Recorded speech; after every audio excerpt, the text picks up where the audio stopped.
वो खतरनाक दिसतंय का डायनासोर तुम्हाला? तर अशा पद्धतीने आम्ही आता म्युझियमच्या आतमध्ये एंटर केलंय आणि एंट्रन्सलाच आम्हाला आपला भारत देश पाहायला मिळालाय. डायनोसॉर खऱ्या किती त्यांची हाईट होती आणि ते केवढे मोठे होते बघा. Real size dinosaur, real size. पृथ्वीवरचं मानवांचं सगळ्यात पहिलं जीवन कशा पद्धतीने सुरुवात झाली, त्यापासून ते अवजार कुठले वापरले जायचे आणि ते कसे दिसायचे, इथून जमिनीखाली उत्खननामध्ये ते कशा पद्धतीने आढळले त्यांचे. मला तर डिस्कवरी चॅनलची आठवण झाली, कारण शाळेतून घरी आल्यानंतर ज्या वेळेला कार्टून पाहण्याचं वय सरून गेलं, त्याच्यानंतर जो सगळ्यात आवडता चॅनल होता तो होता डिस्कवरी आणि नॅशनल जॉग्राफी. आणि डिस्कवरी आणि नॅशनल जॉग्राफीवरती ह्या सगळ्या गोष्टीचे एक्सपिडिशन्स त्यावेळेला पाहायचो. अमेरिकेची नावं ऐकायचो, साऊथ आफ्रिकेमधल्या प्राण्यांचे वन्यजीवन पाहायचो. आणि ह्या सगळ्या गोष्टी पाहत असताना कधी वाटलं नव्हतं की त्या रिअल एक्सपिरियन्स करता येतील, आणि आज ते एक्सपिरियन्स करतो. गणपती बाप्पा मोरया.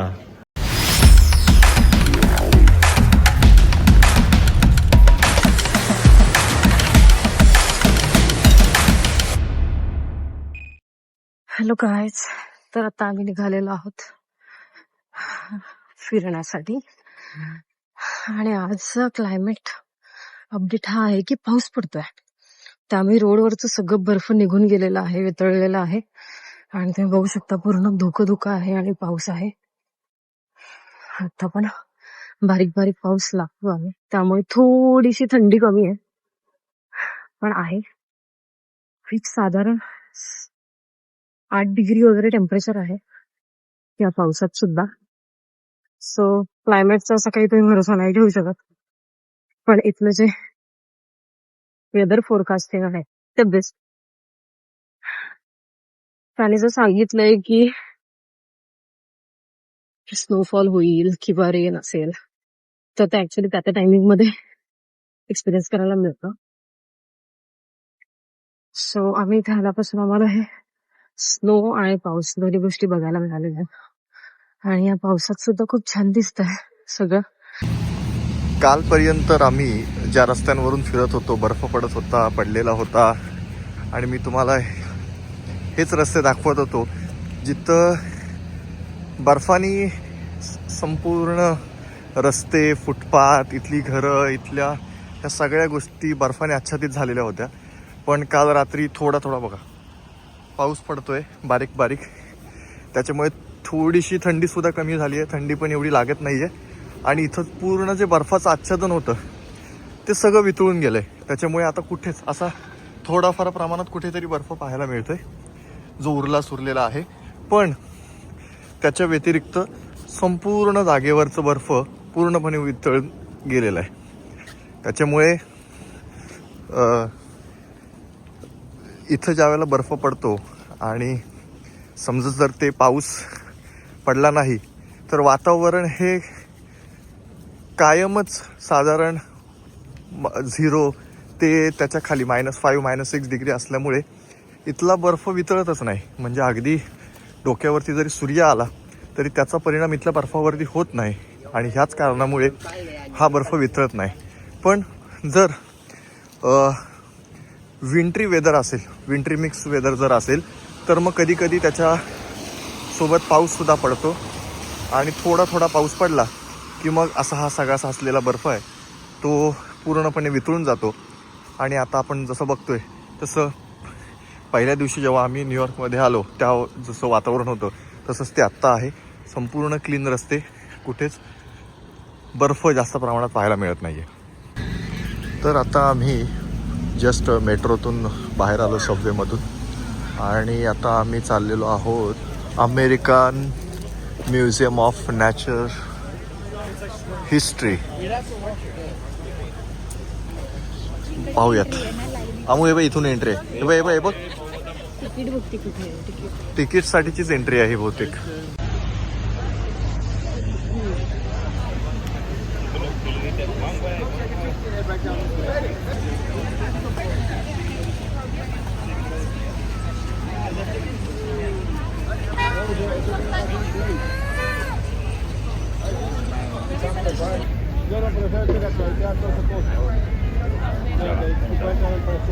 तर या अमेरिकन म्युझियम ऑफ नॅचरल हिस्ट्रीमध्ये ज्यावेळेला तुम्हाला एंटर करायचं असतं त्यावेळेला तुम्हाला अशा पद्धतीचे तिकीट्स हा QR कोड स्कॅन करून तुम्ही तिकीट बुक करू शकता.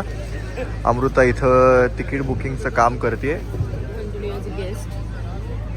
तुम्हाला तुमचं टाईम स्लॉट ज्या टाईम स्लॉटमध्ये तुम्ही व्हिजिट करणार आहात ते त्याच्यामध्ये मेन्शन करायचं आणि मग आपण आतमध्ये ह्या लाईनमध्ये उभं राहून आपण आतमध्ये जाऊ शकतो. सकाळी 10 ते संध्याकाळी 5:30 अशा वेळेमध्ये हे सगळ्यांसाठी ओपन असतं. आता वाजलेले आहेत 2. आमच्याकडे आहेत 3 तास. 3 तासामध्ये हे सगळं फिरून झालं पाहिजे. जास्तीत जास्त प्रयत्न करू की आम्हाला चांगल्या पद्धतीचं सगळ्या गोष्टी पाहता येतील. माझ्या समोर जो दिसतोय तुम्हाला या ठिकाणी हा सेंट्रल पार्क आहे. काल आम्ही ज्या ठिकाणी गेलो होतो खूप मोठा सेंट्रल पार्क आहे. त्याच्या एका एंट्रन्सवरती काल आम्ही होतो. तिथं आम्ही एक राईड एन्जॉय केली आणि ही समोर जी दिसते ह्या उंच इमारती मॅनहॅटन शहरातल्या. तिकीट्स बाय केलेले आहेत ऑनलाईन आणि आम्ही आता चाललेलो आहोत बॅग चेकिंगसाठी. सिद्धेश माझ्याकडे आवळा कँडी आहे. आवळा कँडी अरे घेतील सिद्ध काढू. आतल्या बॅग तुझं आतलं खाणं त्याच्यात टाक. कुठे आपलं इथे कुठेतरी होतं ना तुझ्याकडे. हवाला हां आतमध्ये खायला आणि ड्रिंक्स अलाउड नाही आहेत. पण मी येताना चटपटा आवळा कँडी आणली होती. असं म्हटलं जायला नको मध्ये मध्ये थोडंसं खायला. हो किती फास्ट फिरते. हो माय गॉड. Oh my God. हो खतरनाक दिसतं. काढ आहे ना सर तुम्हाला. आणि आतमध्ये थंडी नाही आहे. खूप छान मस्त.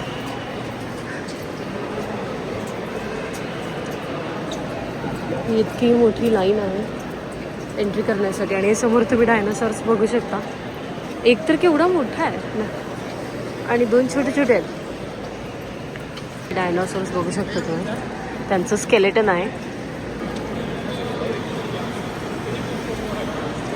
आतमध्ये येताना आमचं 2 वेळा तिकीटचं बारकोड जो आहे तो स्कॅन केलेला आहे. आणि हे मला वाटतं स्टार्टिंग पॉईंट आहे म्युझियमचं. Hall of Asian mammals. तर अशा पद्धतीने आम्ही आता म्युझियमच्या आतमध्ये एंटर केलं आहे आणि एंट्रन्सलाच आम्हाला आपला भारत देश पाहायला मिळाला आहे. आता आपण जिथं आहोत तो hog deer and Indian white boar. म्हणजे आपल्या इथं आपल्या महाडसारख्या शहरामध्ये जंगली डुक्कर आपल्या शेतामध्ये प्रचंड प्रमाणात धुडगूस घालतात आणि पूर्वी कधीतरी आपल्या इथं शिकार जेव्हा केली जायची त्यावेळेला याची पारत आपल्या गावात आणली जायची आणि मग तिथं त्याचे वाटे केले जायचे आणि मग ज्या मंडळींना खायला आवडतात त्यांना ते दिले जायचे. आणि अशा पद्धतीचं सगळं इंडियात आढळणारे सगळ्यात प्रथम इंडियाच्या गोष्टींमध्ये आढळणाऱ्या ह्या सगळ्या गोष्टी. हा आहे स्लॉथ बिअर म्हणजे अस्वल. आपल्याकडच्या दक्षिण भागात भारताच्या दक्षिण भागात आढळणारा हा स्लॉथ बिअर कशा पद्धतीने दिसतोय ॲक्च्युली मी कन्फर्म नाही आहे कारण ह्यांचं जे स्ट्रक्चर दिसतं हे एवढं रिअलिस्टिक आहे. असं वाटतं की हे खरोखरचे प्राणी आहेत की काय. मे बी त्यांचे रिप्लिकाज असतील किंवा मे बी ते बनवलेले असतील. पण जर ते बनवलेले आहेत तर ते इतक्या उत्तम पद्धतीने त्यांनी बनवले आहेत की ते एकदम खरेखुरे असल्यासारखे वाटतात. खूपच भारी. आपल्याकडच्या कर्नाटक, तमिळनाडू, आंध्र प्रदेश या भागांमध्ये म्हणजे भारताच्या दक्षिणेत आढळणारे हे हत्ती तुम्ही बघू शकता. अगदी रिअलिस्टिक म्हणजे त्यांची जेवढी ॲक्च्युअल साईज आहे त्या ॲक्च्युअल साईजमध्येच ते इथं उभ्या आहेत आणि कसलं खतरनाक बघण्यासाठी ते दिसतंय आणि ते वाटतात. आणि आता हा आहे लेपर्डचा सेक्शन. आपल्या इथे आपल्या महाराष्ट्रातल्या वेगवेगळ्या राज्यांमध्ये जिल्ह्यांमध्ये जिथं हे चित्ते आता त्रास देत आहेत तर तेच हे चित्ते आहेत, लेपर्ड आहेत, इंडियन लेपर्ड्स. त्यांनी इथं एका मोराची शिकार केलेली दिसते आणि एक घात लावून बसला आहे आणि दुसऱ्याने ऑलरेडी शिकार करून तो समोर बघतानाचं हे दृश्य आहे. एकदम रिअलिस्टिक सगळं वाटतं. या ठिकाणी कोल्हे हे सांबारचं शिकार करतायत अशा पद्धतीचं हा देखावा आहे. मी इथं बघू शकताय हे सगळे कोल्हे आहेत आणि त्या सांबाराने किती त्याच्या पवित्रा घेतला आहे आणि त्यांनी इथं एका कोल्ह्याची शिकारसुद्धा केलेली आहे. हा आहे सांबार अँड वाईल्ड डॉग. हे वाईल्ड डॉग आहेत, माफ करा कोल्हे नाही आहेत, वाईल्ड डॉग आहेत आणि त्यांनी सांबाराला घेरलेला आहे. सांबारला घेरलेला आहे, पण सांबारच्या बघ ना त्याच्या काय म्हणतात शिंगाला शिंगाने त्याला तरी एक हा सांबारच्या शिंगाला रक्त लागलंय आणि त्या रक्ताचं कारण तो हा इथं पडलेला एक व्हाईट डॉग आहे, जंगली कुत्रा. त्या जंगली कुत्र्याला त्यांनी डिफेन्समध्ये मारलंय आणि तो त्याच्या एका लढाईच्या पवित्र्यामध्ये तो सांबार तिथं उभा आहे. आपल्या शेतांमध्ये वावरणारे हे आहेत हरणी आहेत या. हे बघा हे छोटे अशा हरणी आपल्याला आपल्या इथं पाहायला मिळतात, त्यांचे बछडे आहेत. भारतीय लायन म्हणजे मला वाटतं हा जो एरिया त्यांनी इथे दाखवला आहे, मला वाटतं तो गुजरातची बॉर्डर असावी किंवा जर दुसरी असेल तर मला माफ करा, पण इथं इंडियन लायन्स त्यांनी दाखवलेत, भारतीय सिंह.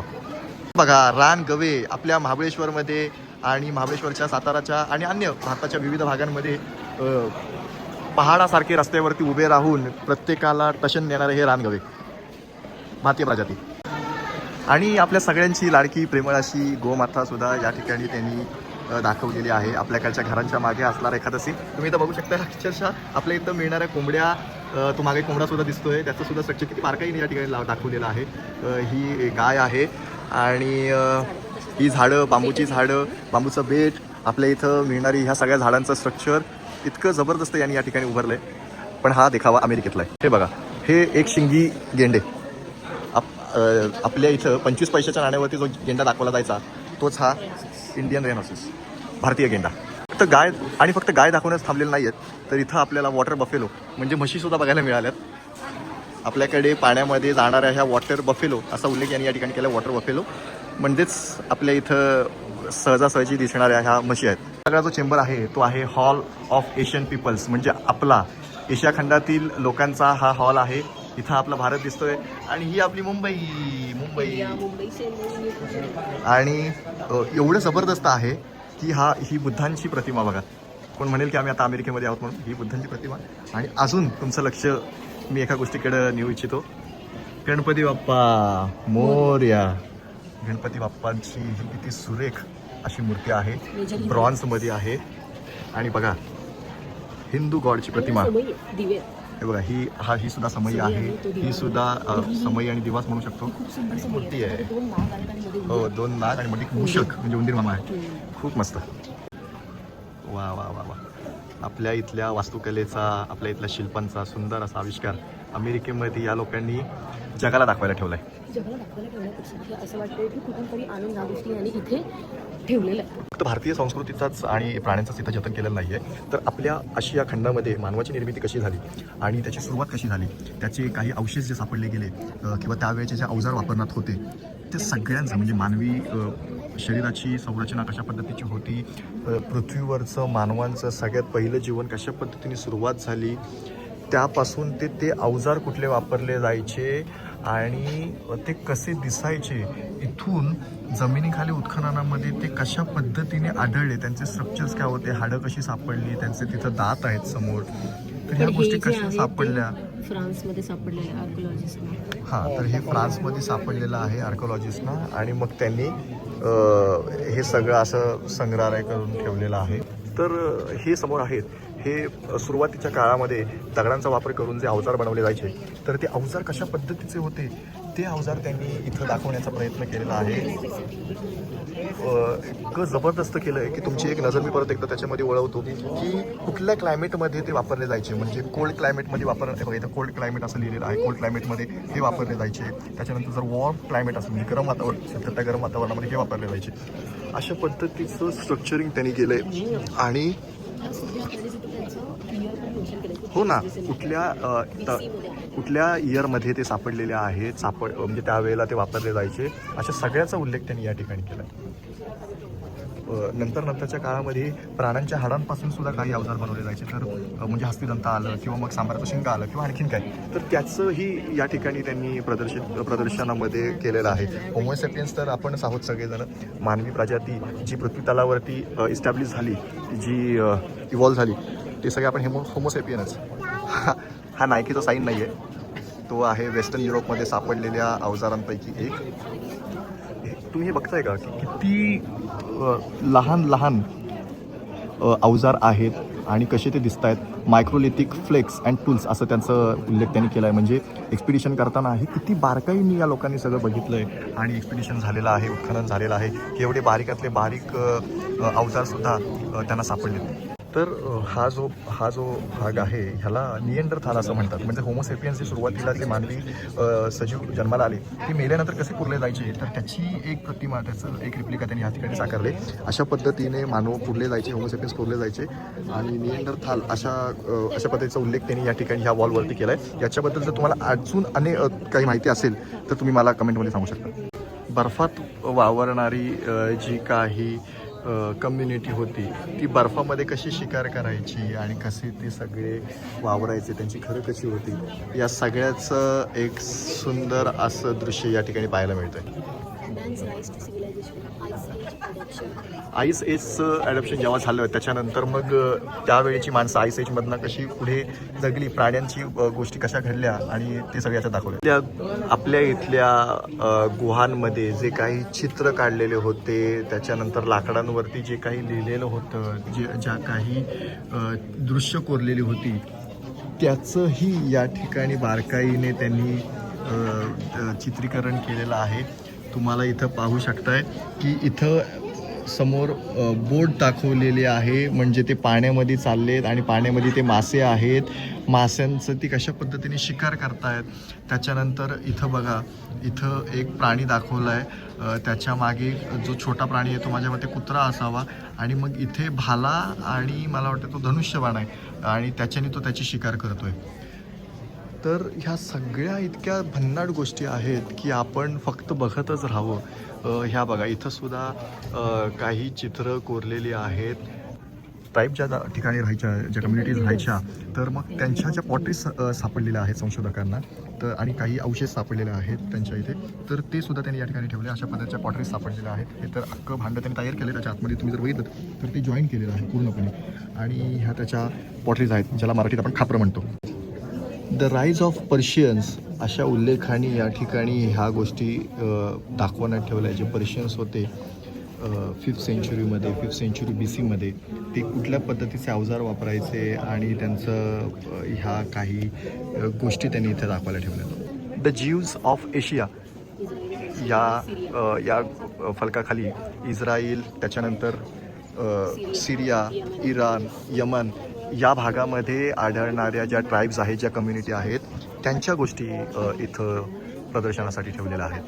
समोर ती मला वाटते थाली आहे किंवा एखादं चषक असावं.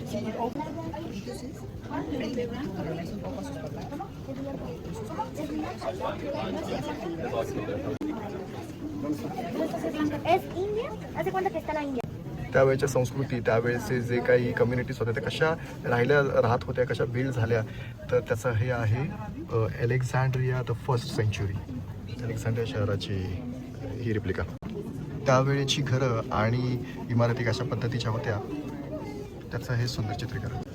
थायलंडच्या समुद्रकिनारी त्या काळी वापरल्या जाणाऱ्या ह्या बोटी आहेत आणि त्यांचं सुंदर अशा पद्धतीच्या प्रतिमा या ठिकाणी आहेत.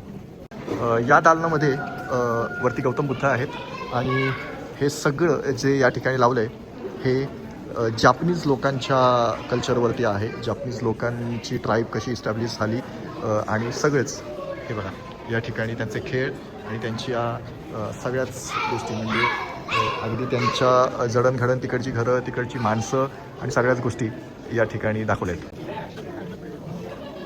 थायलंडमध्ये सापडलेल्या किंवा दिसणाऱ्या हे ते तिबेट मास्क रिच्युअल आहेत. हे जेवढे मास्क दिसतात ते त्यावेळी त्यांनी बनवलेले आहेत, जे त्यांच्या रिच्युअल्स करताना ते घालतात. हां, हे तिबेटियन आहे सगळं. लोक ज्या गोष्टी वापरतात, इथं रुद्राक्षाची माळ सुद्धा आहे. तिबेटियन कम्युनिटीज कशा इस्टॅब्लिश झाल्या तिथं वापरले जाणारे हे सगळे पात्र आहेत. घोड्यावरती आपण बसण्यासाठी वापरतो ते ही घुंगरू आहे तिथं आणि हे सगळंच. हे बघा, हा हॉर्न आहे, म्हणजे जो फुंकला की लढाईला सुरुवात केली जायची आणि हे सगळे घोड्यांच्या माळा वगैरे सगळंच. इथे एक बंदूक दाखवलेली आहे.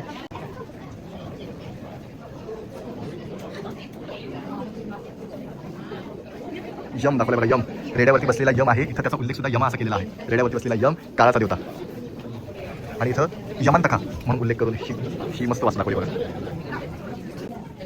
तिबेटियन सॅक्रेट टेक्स्ट अशा नावाने त्यावेळेचे काही कागदपत्र कशा पद्धतीने होते ते दाखवलं गेलं आहे. आणि इथं आहे मंजुश्री आणि या ठिकाणी आहे वज्रधारा. मराठी नाही संस्कृत नावांनी प्रचलित असलेले तिबेटीमधल्या सगळ्या गोष्टी या गुह्य समाजा आहेत. हे आपल्या इकडच्या घंटा आहेत. सामवारा चॉपर ऑफ मोंगल्स म्हणजे मोघल भारतात कसे आले त्याचे सगळ्या गोष्टी दाखवल्यात बघा. बाबर दाखवलाय द मुघल 1526 ते 1858 ज्यांनी मुघल ची डायनेस्टी स्थापन केली ते कसे भारतात आले आणि भारतावरच्या सगळ्या गोष्टी कशा घडल्या त्याचं त्यांनी या ठिकाणी प्रदर्शन दाखवलेलं आहे. हायरार्की दाखवलेली आहे. आणि हाच तो बाबर आहे. काच लावले म्हणून, नाहीतर मी काय केलं असं तुम्हाला माहिती आहे. हे पठाण लोकांचं पीपल ऑफ द खैबर म्हणजे आपल्याकडची जी खैबर खिंडीचा जो भाग आहे पठाणी लोकांचं, त्यांच्या सगळ्या गोष्टी इथे आहेत.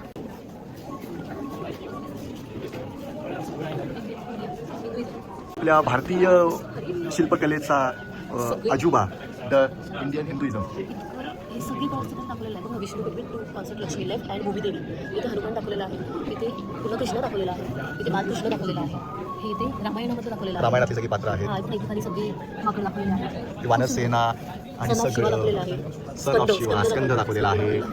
डान्स ऑफ शिवा दाखवलेला आहे. Witness by rishis. ऋषीमध्ये डान्स करतात शिवा. त्याच्यानंतर शिवा आणि पार्वतीचं दाखवलेलं आहे. शंकर आणि पार्वती. आणि हे Shri Ganesh the son of Shiva असं या ठिकाणी उल्लेख केलेला आहे. Dancing in the skin of fled elephant. वा. आपल्या इथं या प्रत्येक शैलीला आणि प्रत्येक मुद्रेला एक विशिष्ट असं नाव आहे. शिवा नंदी महाराज. सगळ्यात भारी म्हणजे इथे द फॉर्म ऑफ दुर्गा कालीचं ferocious form of Parvati wife of Shiva. हे आपल्याला नाही बघायला मिळत. म्हणजे ही जी मूर्ती आहे तिची मुद्रा आहे. या मुद्रेमध्ये नाही बघायला मिळत. दुर्गा आणि कालीचं दाखवलेलं आहे. India the cycle of life. India. लग्न कशा पद्धतीने लागायचे. आपल्या इथं एक कम्युनिटी आहे ठाकूर म्हणून, तर त्यांचं लग्न कसं लागायचं तर त्या सगळ्या गोष्टी या ठिकाणी बघा. इथं आपल्या इथलं सुपारी आणि खायचं पान सुद्धा दाखवलेलं आहे. विडा ज्याला आपण असं म्हणतो, नारळ दाखवला आहे, तुपातला दिवा दाखवला आहे, भट दाखवलेत, भटजी बुवा दाखवलेत आणि हा लग्न लागतानाचा सुंदर असा देखावा दाखवलेला आहे. पूर्वीच्या काळी आपल्याकडे मोठमोठे मंडप नव्हते, लाईटिंग्स नव्हत्या, मग त्यावेळेला कशी सजावट केली जायची तर आंब्याच्या टावळ्या मांडवाला कशा लावल्या जायच्या आणि त्या पद्धतीचं सगळं या ठिकाणी दाखवलंय. भारतातल्या कास्ट आणि वर्ल्ड व्ह्यू कसा आहे ते सगळं दाखवले. म्हणजे जातीवर्ण जाती व्यवस्था कशी होती त्याच्या सगळ्याच्या गोष्टी इथं दाखवलेल्या आहेत.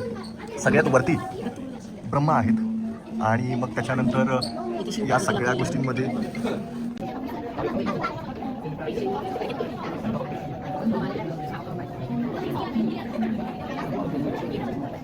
मगाशी ज्या वेळेला मी ते जपानचं बघत होतो त्यावेळेला माझ्या डोक्यात एक आलं होतं की म्हटलं भारताच्या सगळ्या गोष्टी एशियातल्या दाखवल्या, मग आपली सिंधू संस्कृती कुठे आहे. तर फायनली मला या ठिकाणी ते बघायला मिळालं. आपल्या इथल्या सिंधू संस्कृतीचं आहे. इथे त्यांनी म्हटलेलं आहे इंडियन्स अर्लिएस्ट सिव्हिलायझेशन इन 1921. त्यावेळेला डिस्कवर झालं.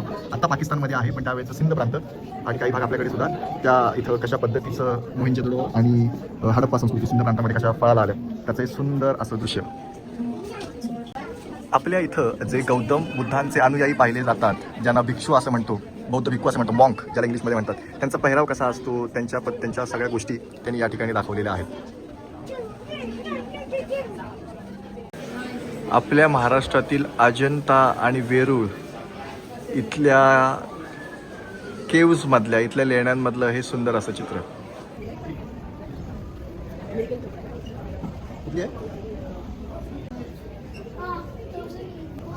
सरपटणारे प्राणी ते डायनोसॉरांची उत्क्रांती कशी झाली या गोष्टी इथं त्यांनी दाखवलेल्या आहेत. साप सुद्धा आहेत, लेपर्ड सुद्धा आहेत, लेझर्ड्स आहेत आणि आपल्या संपूर्ण जगात कुठल्या देशांमध्ये कुठल्या पद्धतीचे जनावर कुठल्या पद्धतीच्या गोष्टी पाहायला मिळतात ते सगळे इथं आहेत. समुद्रात आणि पाण्यामध्ये जगणाऱ्या जे काही प्राणी आहेत त्यांचे स्केलेटन्स या ठिकाणी दाखवलेत. एक विशेष बाब म्हणजे कासवाच्या आतमध्ये कुठले पार्ट्स आहेत, सापाच्या आतमध्ये कुठले इंटरनल ऑर्गन्स आहेत, मगरीच्या आतमध्ये कुठले आहेत, लिझर्डच्या आतमध्ये कोणते आहेत, ह्या सगळ्या गोष्टी इथं दाखवलेल्या आहेत.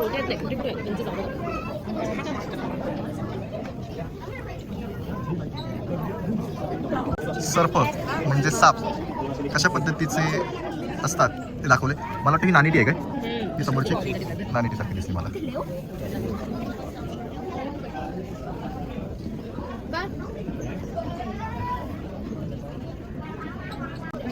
सी टर्टल म्हणजे समुद्री कासव, फ्लोरिडामधले समुद्री कासव.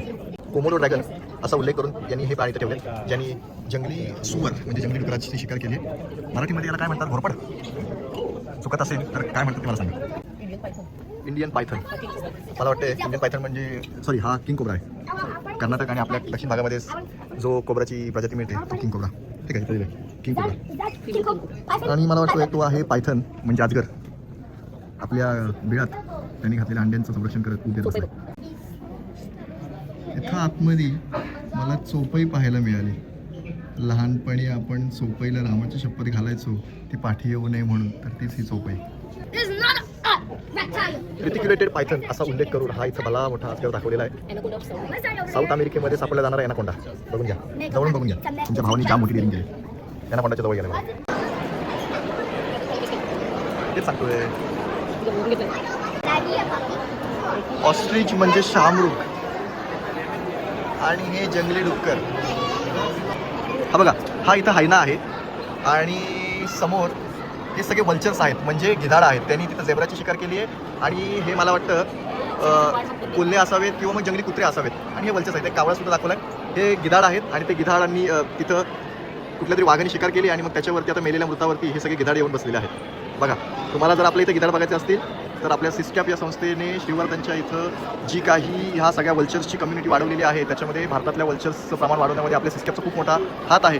आणि हे जर तुम्हाला लाईव्ह बघायचं असेल तर तुम्ही श्रीवर्धनला फेरफटका मारायला जा. तुम्हाला तिथं एक ना एक गिधाड तरी नक्कीच दिसेल. हंटिंग डॉग या लेबलखाली दाखवली गेलेली हे चित्र आहेत म्हणजे शिकारी कुत्रे आपण त्यांना म्हणू शकतो. या दालनात सगळे पक्षी आहेत. वेगवेगळ्या प्रजातीचे पक्षी दाखवलेले आहेत.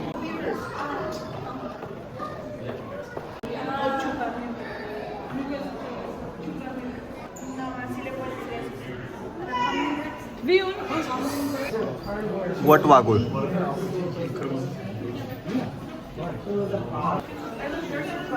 ससे,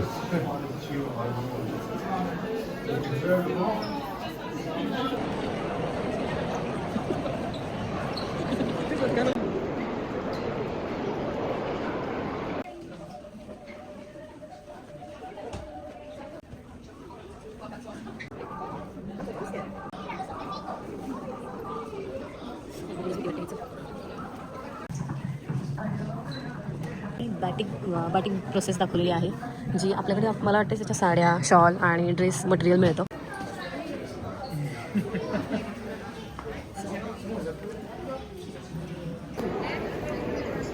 dinosaur dinosaur dinosaur.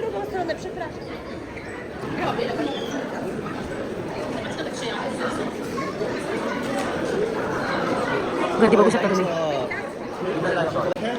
Flying dinosaurs. पेट्रोसॉरस म्हणजे उडणारे वूड फ्लायस. ते काही जास्त उंच उडू शकत नाही. पंख होती आणि ते उडू शकत होते असे ते डायनासॉर्स आहेत. त्यांना पेट्रोसॉरस असं म्हणतात. त्यांचंही दालन आहे त्या चित्रात तुम्हाला दिसते. वटवाघळासारखे त्यांचे पंख आहेत. जुरासिक वर्ल्ड सिनेमा जर तुम्ही पाहिला असेल तर तुम्हाला पटकन कळून जाईल. पेट्रोसॉरसपासून आत्ताची क्रोकोडाईल कशी इव्हॉल्व झाली त्याचं हे नजारा आहे. बस. The origin of snakes. Lepidosaurus असं म्हणतात. ओरिजिन ऑफ स्नेक्स म्हणजे या डायनोसॉरसपासून आत्ताचे जे आपल्या इथं साप पाहायला मिळतात ते इव्हॉल्व झालेले आहेत. म्हणजे मग त्याच्यामध्ये सापाच्या प्रजातीमध्ये घोरपड आली किंवा मग आपण काय त्याला म्हणतो आपण काय घोरपड आली, पाल आली किंवा सरपटणारे जे प्राणी आहेत ते असे बनले. सॉरियन्स अँड देअर रिलेटिव्स. हे इथे त्यांनी जे दाखवलेलं आहे ते जमिनीच्या खाली उत्खनन करताना त्यांना मिळालेलं डायनासॉरचं स्ट्रक्चर आहे.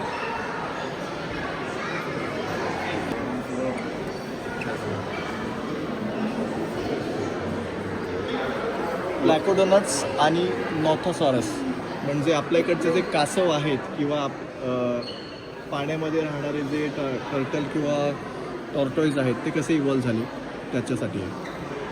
सो हे सगळे डायनासॉर्सचेच प्रजाती आहेत जे पुढे इव्हॉल्व झाले टॉर्टॉईजमध्ये.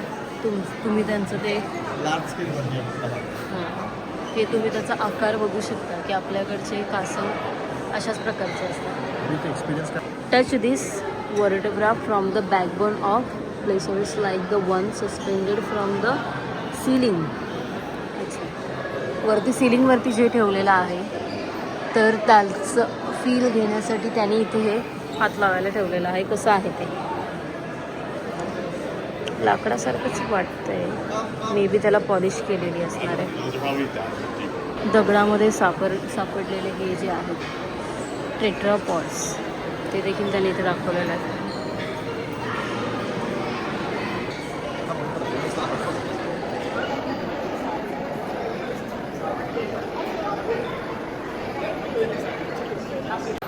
शार्क्स. डायनोसॉर खऱ्या किती त्यांची हाईट होती आणि ते केवढे मोठे होते बघा. Real size dinosaur, real size. म्हणजे जुरासिक पार्क काय म्हणतो, जुरासिक वर्ल्ड या सिनेमामध्ये आपण ते पाहिले डायनोसॉर त्याची भव्यता जशी दाखवली, तर ती काही खोटी म्हणायला नको, कारण हा रिअल साईज डायनोसॉरचं स्केलेटन आहे. खरा स्केलेटन नाही आहे, पण त्याचा एक उदाहरण आहे. 2012मध्ये या स्केलेटनची सरप्राईज डिस्कवरी झाली असं इथं सांगितलेलं आहे. तर बघा ना तुम्ही, पाय किती मोठा आहे आणि विचार करा, एवढे मोठे मोठे जीव पहिले पृथ्वीवरती राहत होते. त्याची मान तर दुसऱ्या दालनात आहे आणि त्याची शेपूट ह्या संपूर्ण दालनाला त्यांनी भरून टाकलंय. तेव्हा तिकडे एकदम टोकाला त्याची शेपूट आहे. आणि एवढे मोठमोठे जीव पृथ्वीवरती पहिले राहत होते. आईस एज आलं, त्याच्यानंतर बऱ्याच काही गोष्टी झाल्या आणि ही सगळी प्रजाती या पृथ्वीवरनं नष्ट झाली. बघा, एवढी मोठमोठे डायनोसॉर, एवढे मोठमोठे जीव जर या पृथ्वी तलावरून नाहीसे होऊ शकतात, तर तुम्ही आणि आम्ही आपण काहीच नाही आहोत ह्या निसर्गाच्या समोर. त्यांनी जर एवढी मोठी प्रजाती जर नष्ट केली आणि जमिनीच्या खाली काढली, तर आपण या प्रकृतीसमोर काय आहोत.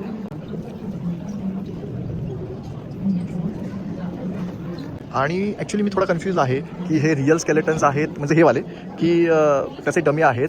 कारण त्यांनी हिस्ट्री दाखवलेली आहे, संपूर्ण हिस्ट्री दिलेली आहे आणि ते कुठं सापडलेत ते त्यांनी सांगितलं आहे. हे जे स्केलेटन आहेत, किती त्यांची साईज आहे. हा तुम्ही हाड बघा समोरचा, केवढा मोठा हाड आहे आणि ते बॅकबोन केवढा मोठा बोन्स आहे. ते म्हणजे आपण विचार करू, हिप आहे म्हणजे त्याची मागची बाजू आहे ही. आणि तुम्ही विचार करा की हे बघा, या ठिकाणी त्यांनी या चित्रफितीमध्ये दाखवलं की कशा पद्धतीने ते सापडलं आहे. जास्त वेळ दाखवू शकत नाही कारण कॉपीराइट्स लागू शकतात, पण ह्या सगळ्या गोष्टी इतक्या जबरदस्त आहेत आणि ह्या कशा संशोधकांना सापडल्या असतील खरंच. हे बघा, आईस एजच्या वेळेला ज्या वेळेला सगळीकडे हाहाकार होता, बर्फानी सगळीकडे अख्खी पृथ्वी आच्छादली होती, त्यावेळेचे जे हत्ती आपण सिनेमामध्ये पाहतो, आपण जे मूव्हीजमध्ये पाहतो, ते कशा पद्धतीने असतील. आता त्यांना मॅमथस असं म्हणतात. बघा इथं दिलेलं आहे त्यांनी, मामुथस प्रेमिजेनस, मॅमथस प्रेमिजेनस असं त्याचा प्रोनाऊन्सिएशन होतो. आणि ज्या वेळेला उत्खनन होतं त्यावेळेला त्याचे कसे अवशेष सापडले ते सुद्धा दिले. इतक्या डिटेलमध्ये सगळ्या गोष्टी दाखवलेल्या आहेत की मला तर डिस्कवरी चॅनलची आठवण झाली. कारण शाळेतून घरी आल्यानंतर ज्या वेळेला कार्टून पाहण्याचं वय सरून गेलं, त्याच्यानंतर जो सगळ्यात आवडता चॅनल होता तो होता डिस्कवरी आणि नॅशनल जॉग्राफी. आणि डिस्कवरी आणि नॅशनल जॉग्राफीवरती ह्या सगळ्या गोष्टीचे एक्सपिडिशन्स त्यावेळेला पाहायचो, अमेरिकेची नावं ऐकायचो, साऊथ आफ्रिकेमधल्या प्राण्यांचे वन्यजीवन पाहायचो. आणि ह्या सगळ्या गोष्टी पाहत असताना कधी वाटलं नव्हतं की त्या रिअल एक्सपिरियन्स करता येतील आणि आज ते एक्सपिरियन्स करतो. बघा, पूर्णपणे हाडांचा खच या ठिकाणी पडलेला आहे. आणि हे आहे, इथे त्यांनी म्हटलं how did such a jumble of bones form. तर यांचं असं म्हणणं आहे की हे सगळे प्राणी एका या नदीच्या तीरावरती बसलेले असणार आहेत पाण्यासाठी किंवा नाही का खाण्यासाठी, आणि ते तिथेच एक एक एक करून ते तिथे मेले असणार आहेत आणि जमिनीमध्ये गाडले गेले असतात. त्यामुळे ते एकावरती एक असं स्केलेटन तोडून. येस, तर ॲक्च्युली इथं लिहिलेलं होतं अमृताने, आता ते आपल्याला वाचून दाखवलं. तर त्याचं असं म्हणणं आहे की एकाच जागेवरती एवढे स्केलेटन्स मिळाले आहेत संशोधकांना. तर त्यांचा अनुमान असा आहे की हे सगळे प्राणी तिथं पाण्याच्या प्रतीक्षेमध्ये एका जागेवरती बसलेले असणार आहेत आणि त्यावेळेला एखादं काहीतरी ॲक्सिडेंट आहे किंवा त्यावेळेला काहीतरी घटना अशी घडली की ज्याच्यामुळे ते तिथंच गाडले गेले आणि त्यांचे अस्थी ह्या सगळ्यांच्या तिथे एका जागेवरती मिळाल्या. जमिनीच्या खाली कशा पद्धतीचे स्केलेटन्स मिळाले ते बघा. हा बघा, हा समोर कोणता तरी जीव आहे ज्याचं पूर्ण स्केलेटन मिळालं नाही आहे, पण फक्त खोपडीचा भाग, डोक्याचा भाग मिळाला आहे. त्यामुळे तो कसा असू शकतो, कसा असेल, हे तिथं खोपडी लावून बाकीचं स्केलेटन त्यांनी मेटलमध्ये तयार केलेलं आहे.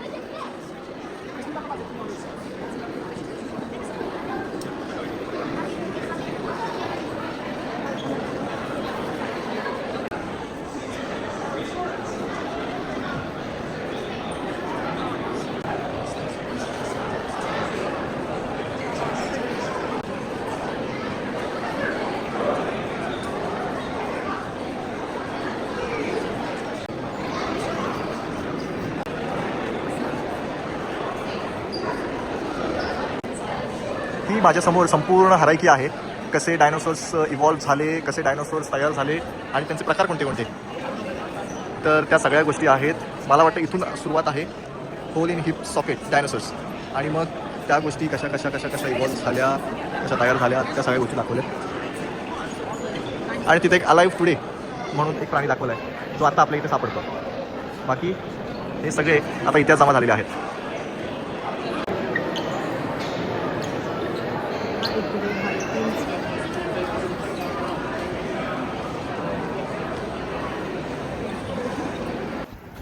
तर रस्ता पार करायचा असेल तर तुम्हाला हा जो वॉकचा साईन आहे तो येईपर्यंत थांबावं लागतं, वेट करावं लागतं.